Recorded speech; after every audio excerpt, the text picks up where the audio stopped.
Bueno, hola, buenas tardes. Sí, efectivamente voy a hablar un poquitín de inteligencia artificial, bueno, un poquitín no, bastante, y también de SEO, o sea que seguimos un poco la dinámica de SEO. Y me encantaría que salieseis de aquí sabiendo cómo optimizar un poquito más vuestros sites para aparecer en estos LLMs que están ahora tan de moda. Entonces, ¿qué es lo que realmente ha cambiado con los LLMs? Hasta hace bien poco optimizábamos la página web para aparecer en Google, en Bing, era como nuestro principal foco. Pero especialmente el cambio viene en el usuario. El usuario ya no busca solo una keyword en Google esperando que le salga un listado de URLs. Ahora también busca en ChatGPT, busca en Gemini, busca en Grok. Y lo que espera conseguir es una respuesta completa, un resumen, incluso hasta una conclusión de esa pregunta que está haciendo, que suelen ser más largas, más long tail. ¿Qué es lo que vemos nosotros que cambia en nuestra página web? Pues hemos visto una disminución de clics, especialmente en la búsqueda informativa. Claro, el usuario ya tiene la respuesta, ya para qué va a entrar a leerse un post entero si le estoy diciendo lo que ya quiere leer. También aumentan las impresiones, sobre todo en la parte de Google AI Overviews, en donde vemos que no solamente aparecen los 10 primeros resultados, sino también pueden aparecer citados un resultado que esté en posición 20 o más adelante. También vemos mayor diversificación de canales de descubrimiento. Lo que hemos dicho, los usuarios ya no solo buscan en Google, también buscan en ChatGPT, buscan en cualquier otro LLM, incluso mezclan esas búsquedas. Según el sector en el que estamos y según el usuario, incluso la fase del embudo de venta en el que se encuentre, pueden buscar más en un sitio que en otro, incluso combinar esas búsquedas. Y el tráfico es más cualificado. Al haber pasado por esos filtros, el tráfico que llega ya realmente llega al URL porque le interesa ese contenido que estamos ofreciendo. Pero, ¿qué es lo que hace que nosotros salgamos citados o que salga citada la competencia? Bueno, antes de entrar un poco más en materia, he querido citar estos 3 titulares de 3 medios que son bastante relevantes en el sector, que justo tiene que ver con lo que acaba de explicar Yannick, está muy relacionado, porque al final se basa en los buscadores tradicionales, los resultados que aparecen con los resultados que aparecen en primeras posiciones. Es decir, el SEO sigue siendo SEO y se tiene que optimizar exactamente igual, o sea, con matices, para aparecer en los LLMs. De hecho, he querido sacar una captura de pantalla de la documentación oficial de Google, esto sale de este año, en el que dice que para aparecer en iMode y Google AI Overviews no hay que hacer otra cosa que SEO. Sí que es verdad que, como con cualquier rama, el SEO pues evoluciona. Hay cosas que ganan peso, otras que pierden. Y una de las cosas que no está perdiendo peso, sino al contrario, que Google ya lleva hablando de esto mucho tiempo y que cada vez suena más, es el EAT. No sé si os suena, no sé si a lo mejor alguno es la primera vez que lee estas siglas y no sabe muy bien de qué va, pero básicamente viene a decir experiencia, conocimiento, autoridad y fiabilidad. Esa es la traducción en español. También esto se puede aplicar en 3 niveles. Contenido, autor puede ser una persona individual, un grupo de personas, la marca, y a nivel plataforma. Para que quede un poco más claro, voy a ir desglosando cada una de las letras con cada uno de los niveles. Entonces, experiencia sería demostrar que realmente tenemos un saber objetivo en el tema. ¿Cómo podemos a nivel contenido demostrarlo? Pues, por ejemplo, utilizar la primera persona, utilizar tiempos pasados, nosotros analizábamos tal, utilizar fechas, la fecha de publicación, una fecha de actualización del contenido, que también es muy importante hoy en día que el contenido se vaya actualizando de forma recurrente. Lo que antes en 5 años estaba desactualizado, ahora puede ser que esté desactualizado en un mes, incluso en menos. También que concuerde lo que estamos diciendo con la fecha. Si yo actualizo un post pero no pongo que lo he actualizado, a lo mejor estoy hablando de un descubrimiento de ahora del 25 y resulta que estoy poniéndolo en un post de 2014. Y claro, el que lo lea va a decir, esto no tiene ningún sentido. A nivel de autor, que tenga un historial público, para esto también es muy recomendable tener un perfil, por ejemplo, de LinkedIn, una página profesional que esté actualizada, que los contenidos que escriba siempre estén en la vertical en la que dice saber, que también sea recurrente esa publicación, pues eso, el perfil actualizado, que no escriba un post y ya no escriba nunca más hasta dentro de 10 años, sino que tenga esa recurrencia, que actualice el contenido, que conteste a comentarios que van dejando los usuarios en esos contenidos. A nivel de plataforma, un muy buen ejemplo es explicarle cómo hacemos las cosas, tener una página de cómo hacemos los controles de calidad, cómo hacemos los test a nuestros productos, en caso de que vendamos productos, tener una arquitectura funcional experta, por ejemplo, si fuésemos una tienda, siempre una tienda un dependiente y te dice qué es lo que desea, qué es lo que está buscando, para quién es. Pues eso se puede pasar al offline, se puede pasar de formas, pues por ejemplo poniendo un formulario, poniendo un cuestionario que te diga qué tipo de producto es el que más te compensa para lo que estás buscando, incluso segmentando esa arquitectura de la información, ramificándola para nuestro público objetivo. Conocimiento. Demostrar conocimiento sólido, esa pericia. ¿Cómo vamos a hacerlo a nivel de contenido? Utilizar términos profesionales y que se ajusten al nivel de experiencia que queremos demostrar, que la estructura de información sea lógica, consistencia técnica interdocumental, utilizar diversos tipos de contenido, utilizar, por ejemplo, también fichas técnicas en productos. A nivel de autor, pues un poco lo que hemos dicho, ¿no? La huella digital experta, que por ejemplo haya participado en foros, que haya participado, por ejemplo, aquí, hoy. Esto también es un claro ejemplo de que denota ese conocimiento.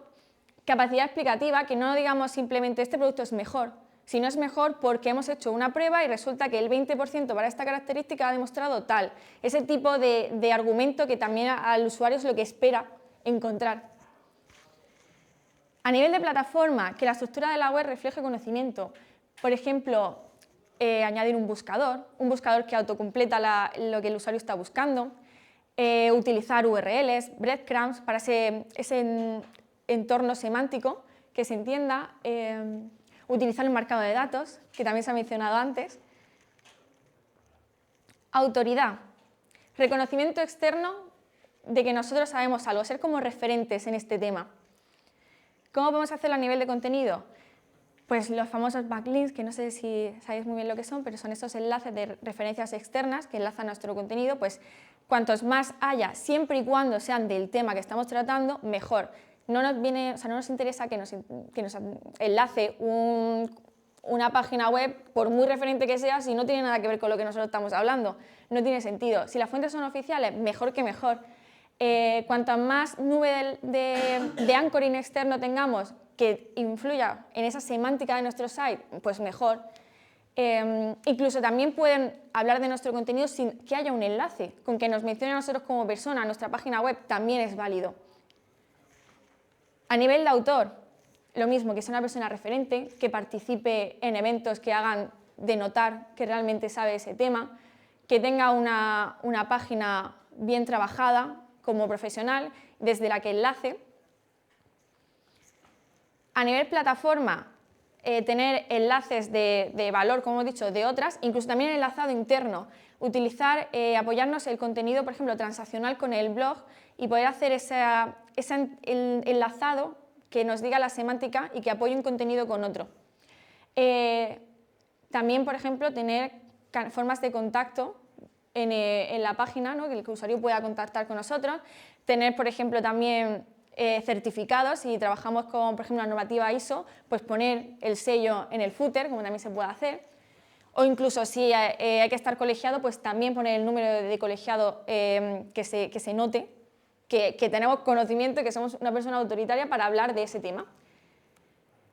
Fiabilidad.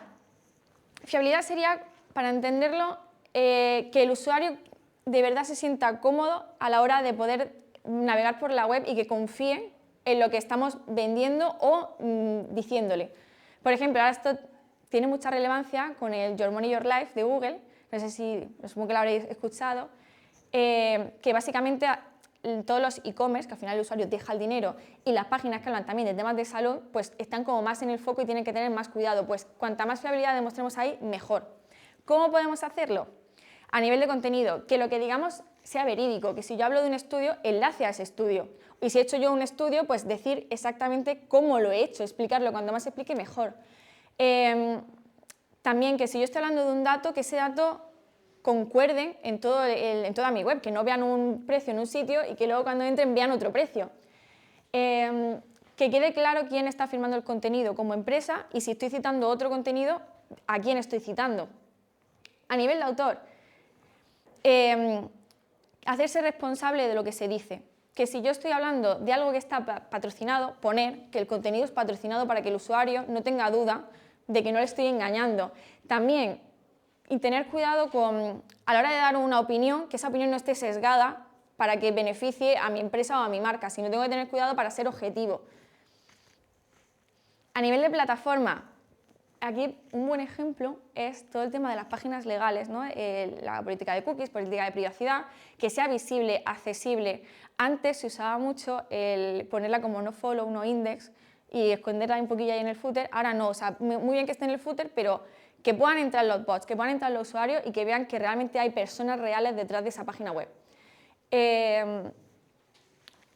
También un poco lo que hemos dicho de a la hora del contacto, facilitar vías de contacto para los usuarios que puedan, no tiene que ser siempre por teléfono, puede ser por teléfono, por email, un formulario, pero que el usuario sienta que si tiene algún problema puede contactar con nosotros de alguna forma u otra.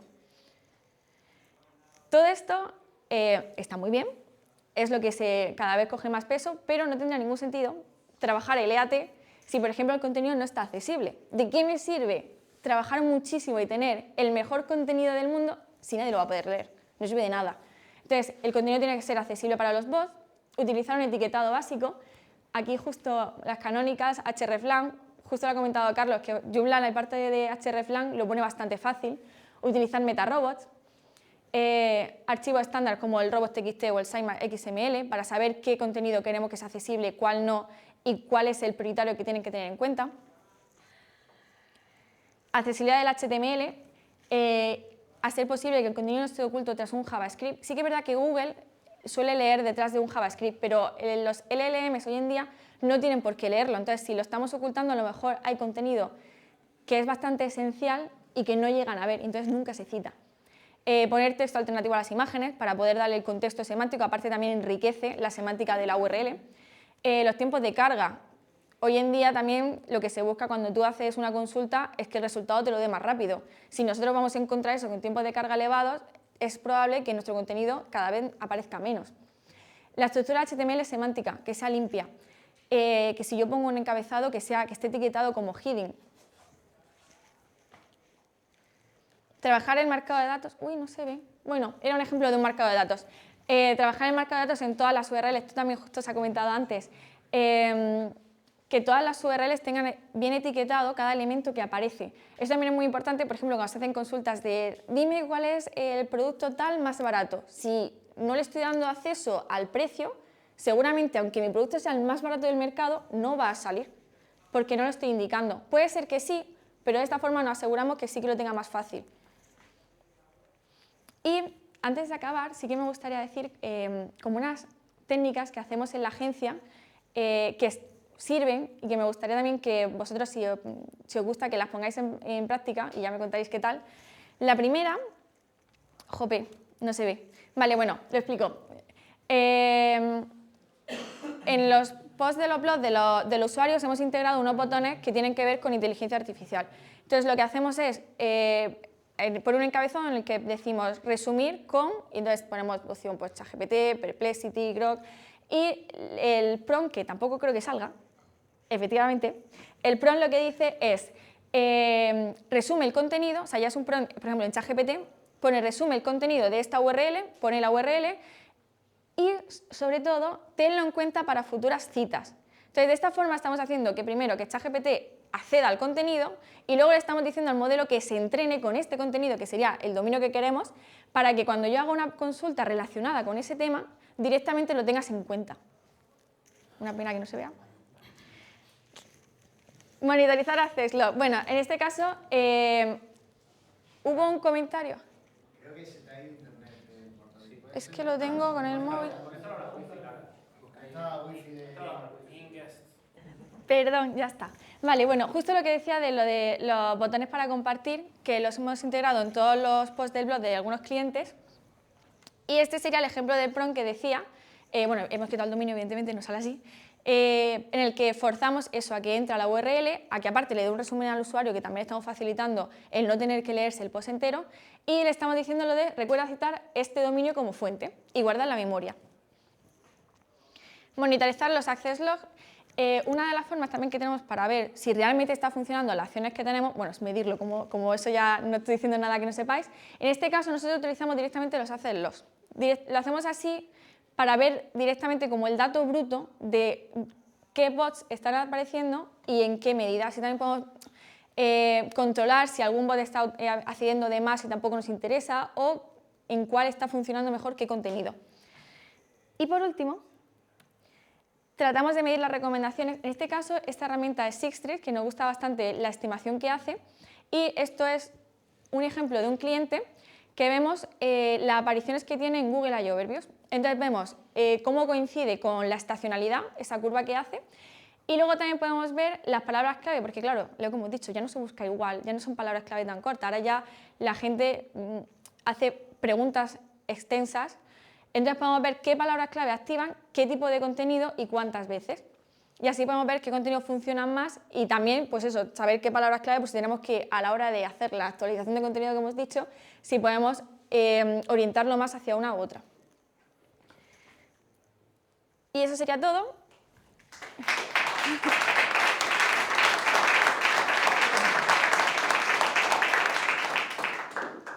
No sé si tenéis alguna duda, creo que he ido un poco rápido. Pero de AT la vez que puedo hablar horas, pero no quería tampoco saturaros. ¿Preguntas por ahí? Gracias. A ver, he estado yendo para atrás y para adelante, igual lo has dicho. Tengo una duda en general porque veo que controlas mucho. Ahora con el tema de las herramientas que hay, rollo, no sé, SEMrush, SEMranking, han metido la IA, ¿vale? Justo han metido estas herramientas para poder, digamos, traquearlas o saber cómo funcionan. Cuando te piden que metas el prompt, porque ya es directamente prompt, ¿qué estamos hablando? ¿Qué es mejor? ¿Meter el prompt entero? Es decir, me gustaría que me dijeras qué empresas de Málaga son buenas, o sea, un prompt así de largo, o esas herramientas ya están preparadas con, metiéndole, pues lo que acabo de ver, 4 o 5 palabras y listo. O sea, es decir, ¿es tan inteligente que con eso, con ese poco, te puede coger un prompt más largo o es mejor cogerle y meterle prompt largo? A ver, nosotros por eso utilizamos Sixtree, porque él directamente te dice qué palabras clave son las que activan, más que nosotros ponerle el prompt. Y pues Vale. también lo combinamos con los hacerlos, que no es una estimación. Al final estos son estimaciones y a la larga del tiempo se verá cuál es la que más fina está en esto. Vale, vale, pues ir probando, ¿no? Sí. Vale, en resumen, vale. Gracias.